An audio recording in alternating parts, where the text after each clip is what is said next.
الزجاجۃ کأنہا کوکب دری، قلب جو ہے ایک شیشے کے مانند ہے جس کے اندر روح کا چراغ جل رہا ہے۔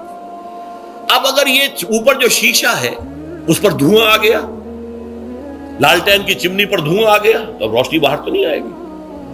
اگر انسان گناہ کرتا ہے تو قلب پر رین زنگ آ جاتا ہے، یا حضور نے فرمایا ایک داغ لگ جاتا ہے، اور گناہ کرتا ہے اور داغ لگتا ہے، اور گناہ کرتا ہے اور داغ، یہاں تک کہ بالآخر پورا قلب سیاہ ہو جاتا ہے۔ اب وہ روح اندر بند ہو گئی، وہ دفن ہو گئی۔ اس کے لیے اب ضروری ہے کہ اب ایک پروگرام ایسا دیا جائے جو ریورس ہو جائے۔ دن میں روزہ رکھواؤ تاکہ وہ جو اینیمل انسٹنکٹس ہے وہ دبے، تو جب یہ وزن جو ہے اس کے اوپر کم ہوگا تو کچھ سائی آف ریلیف اسے ملے گی۔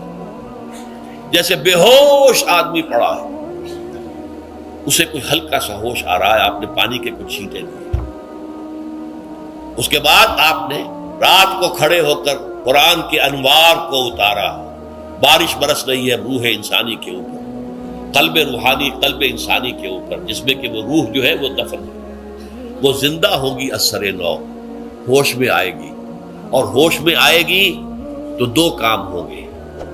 ایک تو اسے قرآن کی عظمت کا احساس ہوگا، یہ قرآن میری حیات تازہ کا ذریعہ بنا ہے، میں دب گئی تھی، میں پس گئی تھی، میں بے ہوش تھی، میں نیم مردہ تھی، اس قرآن کی بارش نے، یہ ترشح جو ہوا ہے مجھ پر، اس نے مجھے حیات تازہ عطا فرمائی۔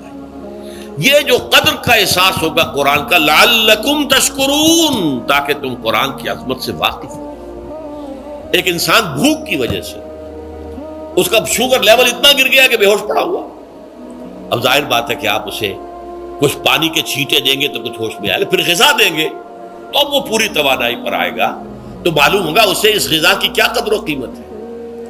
اگر آپ کو بھوک ہی نہیں لگتی تو غذا بے معنی شے ہے، پیاس ہی نہ لگے تو آپ کو کیا معلوم کہ اس پانی کے اندر کتنی بڑی عظمت ہے، یہ میرے لیے کتنا بڑا انعام و احسان ہے اللہ کا۔ وہ تو پیاس پر، جان پر بنی ہوئی ہو، اور پیاس اس وقت آپ کو ایک گھونٹ پانی کوئی دے دے تو آپ کو معلوم ہوگا دنیا و مافیا سے بڑھ کر ہے یہ ایک گھونٹ پانی جو مجھے ملا۔ اسی طرح جب روح دبی ہوئی تھی حیوانی وجود کے بوجھ تلے، جبکہ وہ نیم خابیدہ یا نیم بے ہوش یا بالکل بے ہوش تھی، وہ دن میں تو روزہ رکھ کر اس پر سے حیوانی وجود کا وزن کم کیا گیا، اسے ایک ریلیف ملی۔ رات کو قرآن مجید کے انوار و برکات اس میں جذب کیے گئے تو اس کو پوری توانائی حاصل ہوئی۔ اس پوری توانائی کا پہلا نتیجہ تشکر، قرآن کا شکر۔ الحمدللہ الذی انزل علی عبدہ الکتاب ولم یجعل لہ عوجا۔ پھر وہ قلب کی گہرائیوں سے نکلے گا۔ سارا شکر اس اللہ کے لیے جس نے اپنے بندے پر صلی اللہ علیہ وسلم کتاب نازل کی، اور اس میں کوئی کجی نہیں رکھی، کسی طرح کی ایش پیش نہیں۔ یا تبارک الذی نزل الفرقان علی عبدہ لیکون للعالمین نصیرا، بڑی بابرکت ہے وہ ذات جس نے اپنے بندے پر فرقان نازل فرمایا تاکہ وہ تمام جہان والوں کے لیے نذیر اور خبردار کرنے والا بن جائے۔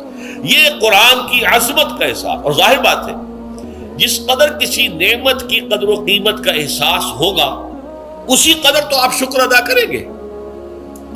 اگر آپ نے کسی بچے کے ہاتھ پر ہیرا رکھ دیا، اسے کیا پتا یہ ہیرا کس بلا کا نام ہوتا ہے، وہ سمجھے گا کانچ کا ٹکڑا ہے۔ لیکن اگر کوئی واقعتاً کوئی جوہر شناس ہو، جوہری ہو، اس کو آپ ہیرا دیں گے تو اسے معلوم ہے کہ مجھے کیا چیز دی گئی ہے۔ اس کے اندر جو شکر پیدا ہوگا وہ اس بچے کے اندر تو نہیں پیدا ہو سکتا جسے معلوم ہی نہیں۔ تو قرآن مجید کی اصل عظمت سے انسان واقف کب ہوگا؟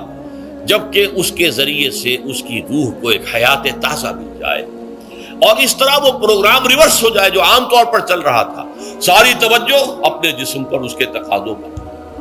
جسم میں تھوڑی سی پھنسی نکل آئی ہے، بھاگ رہے دوڑ رہے ہیں اس کے علاج کے لیے۔ کوئی اور مرض لاحق ہو گیا، بھاگ رہے ہیں دوڑ رہے ہیں اس کے علاج کے لیے، بڑی بڑی فیسیں بھی دے رہے ہیں۔ ساری جسم کی پرواہ ہے، روزانہ نہا رہے ہیں اور اچھے سے اچھا صابن لا کر نہا رہے ہیں، وہ جسم کی پرواہ ہے نا، اس کی دیکھ بھال ہے، روح کی طرف توجہ ہی نہیں۔ یہ ہے وہ بات جو کہی گئی ہے سورہ حشر میں، اور جسے علامہ اقبال نے پھر اپنے فلسفہ خودی کی اساس اور سورس قرار دیا ہے۔ وَلَا تَكُونُوا كَالَّذِينَ نَسُوا اللَّهَ فَأَنسَاهُمْ أَنفُسَهُمْ أُولَٰئِكَ هُمُ الْفَاسِقُونَ۔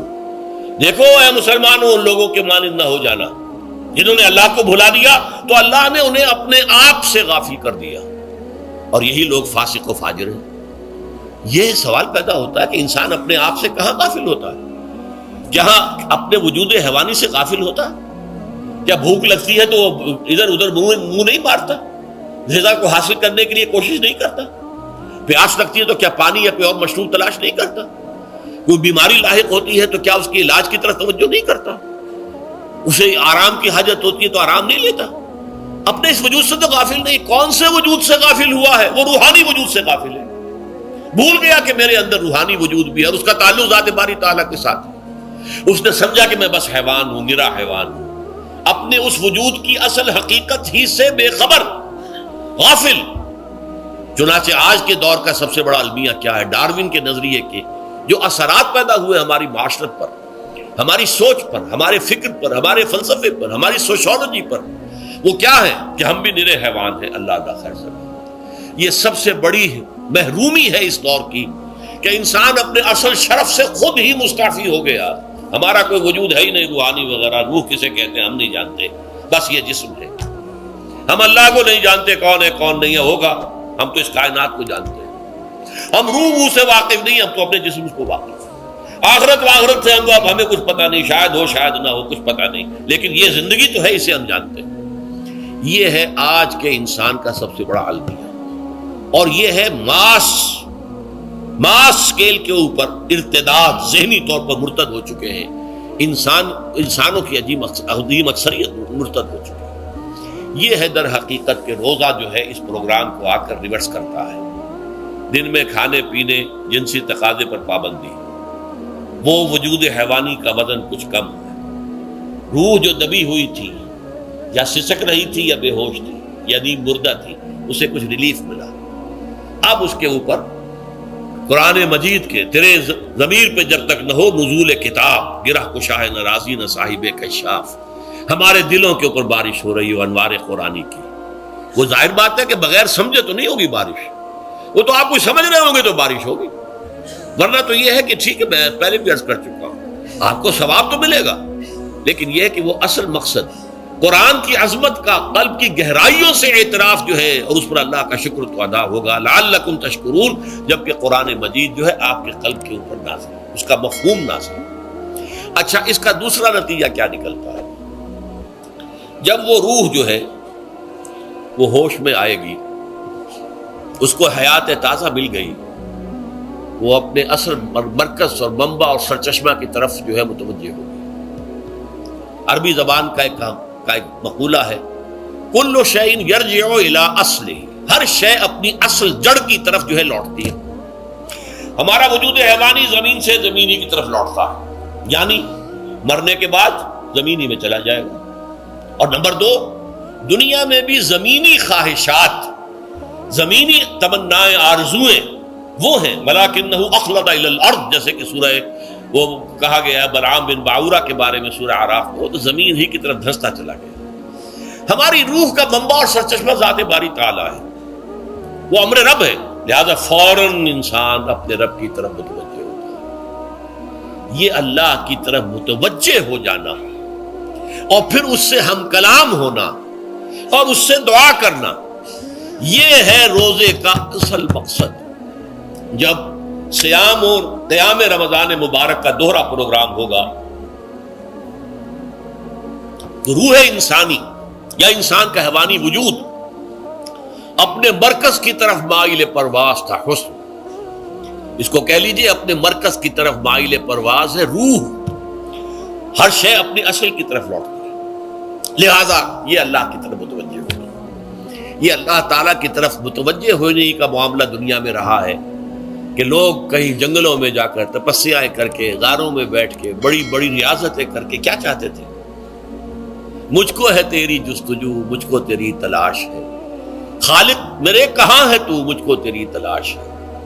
میں نے یہ نظم جو ہے تقریباً 6 سال جو ہے ہر روز صبح، ہمارا جو ہائی اسکول تھا اس میں جو صبح پریئر ہوتی تھی، لوگ سب جمع ہوتے تھے، پورا اسکول جو ہے اس کے ہمارے طلباء، تو یہ نظم جو ہے پڑھی جاتی تھی. مجھ کو ہے تیری جستجو، مجھ کو تیری تلاش ہے. خالق میرے کہاں ہے تو، مجھ کو تیری تلاش ہے. روح انسانی چاہتی ہے اللہ کا تقرب، اللہ کے قریب ہونا، اللہ سے رشتہ استوار کرنا. یہ وجود حیوانی حائل ہے اس کے راستے میں، یہ حیات دنیاوی اس کے لیے پنجرا بن گئی ہے، اس روح کے لیے یہ ایک در حقیقت قید خانہ ہے، جیسے کہ حضور نے فرمایا کہ دنیا سجن المومن و جنت الکافر، مومن کے حق میں یہ دنیا قید خانہ ہے، اس کی روح جو ہے یہاں آ کر اس جسد حیوانی کے اندر جو ہے وہ دفن ہو گئی ہے، قید خانہ ہے، اس پنجرے میں بند ہو گئی۔ تو لیکن وہ کافر کے لیے یہی باغ و بہار ہے، یہیں پر عیش کرنے ہیں، یہیں پر مزے لوٹنے ہیں۔ تو اس سے در حقیقت ریلیف ملتا ہے، تو انسان متوجہ ہوتا ہے اللہ کی طرف اور دعا کرتا ہے، اللہ سے ہم کلام ہوتا ہے۔ اگر آپ کو ہماری ویڈیو اچھی لگی ہو تو ہمارے چینل کو سبسکرائب ضرور کریں۔ ڈاکٹر اسرار احمد رحمت اللہ علیہ کی وفات کے لیے سورہ فاتحہ پڑھ کر کامنٹ میں آمین لکھیں۔ شکریہ۔